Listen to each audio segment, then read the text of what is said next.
Hi everyone, thanks for checking out another video, and today we're gonna review in retrospect Windows 3.11. And 3.11 was the Windows for Workgroups, which was released in '93. I was 8 years old back then, and this was the first operating system from Windows that I start using.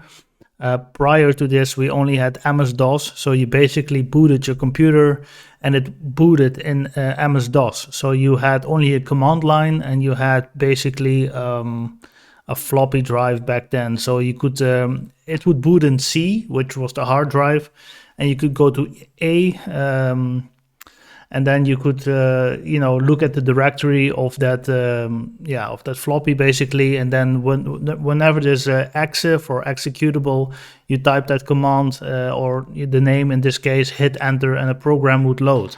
So this was all before graphical user interfaces, and that changed in '93 with Windows for Workgroups.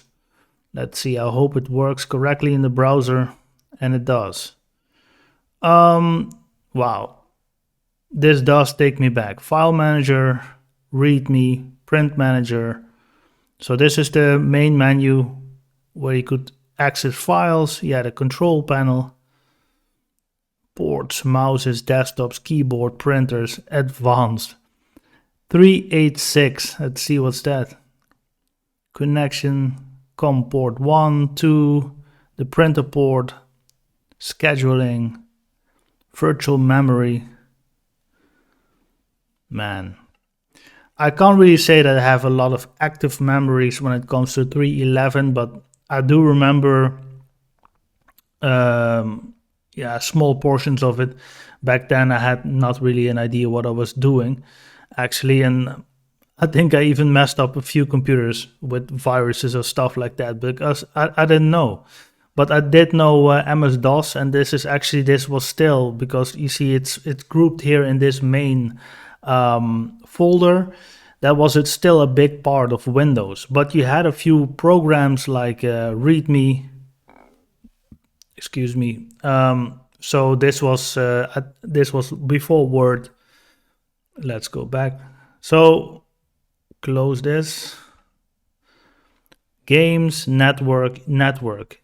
I was looking for that because this is Windows for Workgroups, network setup, schedule, remote access. Man, this is really early days of both Windows and remote access.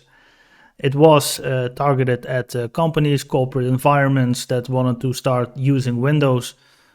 Let's go to the network setup just to see what's out there. You must set up Windows Network to share your files and printers. Okay, so we already had some TCP IP options going on here.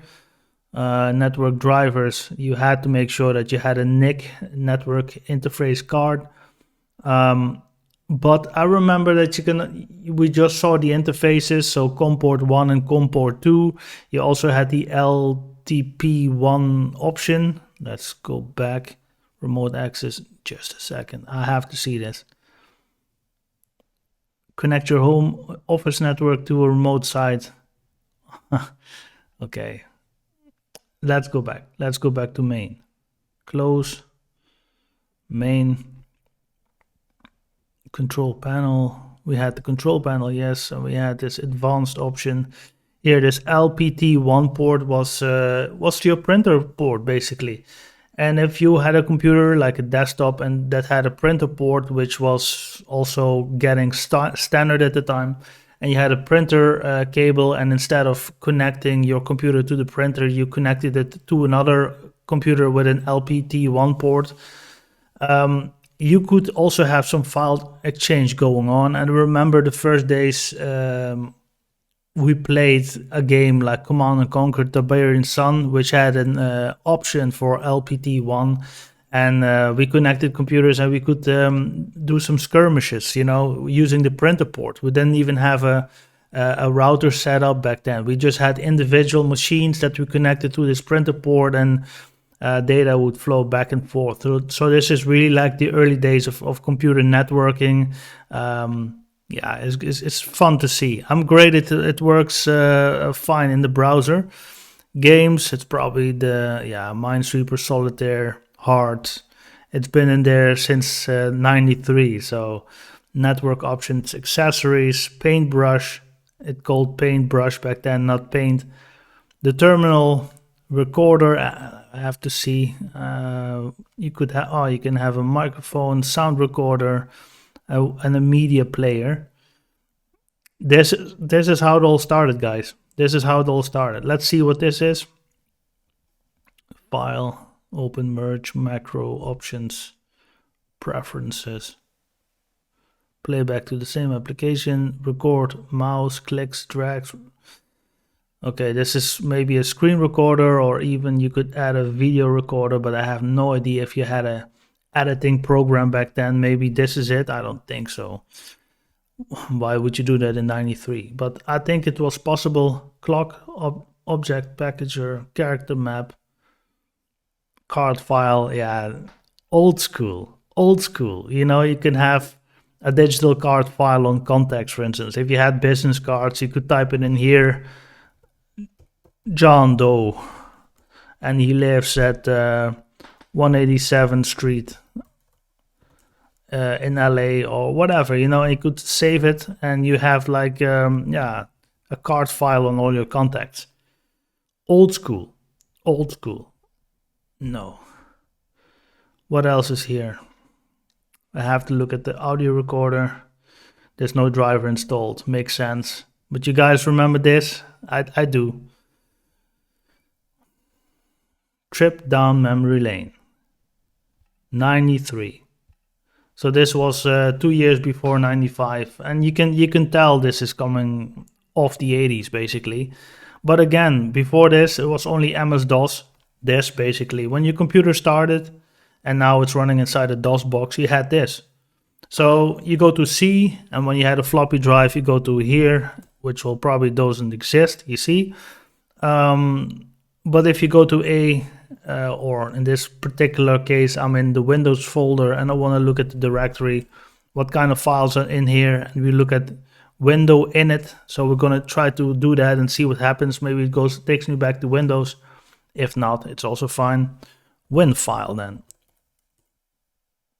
This requires Microsoft Windows. Win setup. Win init cannot be run from within Windows. So again, Windows 3.11 is basically an operating system that is a graphical user interface for card files, for text documents. Later on, we had in those days we had Lotus, which was I think predecessor to Microsoft Excel. So this is when the the graphical user interface started with Windows. Before that, it was all command-based within DOS, what you see here in front of you. Yeah, guys, this takes me back. Let's see if we can exit this, and if we can go back to Windows this way. Yeah, we can. Great. Yeah, there's not much more to see. But it's nice to just document this. Anyway, guys, next one is going to be ME or Windows 2000. And by that time I was 15 and played around with computers already for a number of years.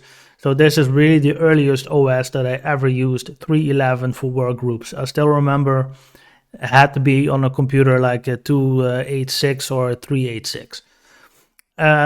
Anyway, thanks for watching, and we hope to see you guys in the next one.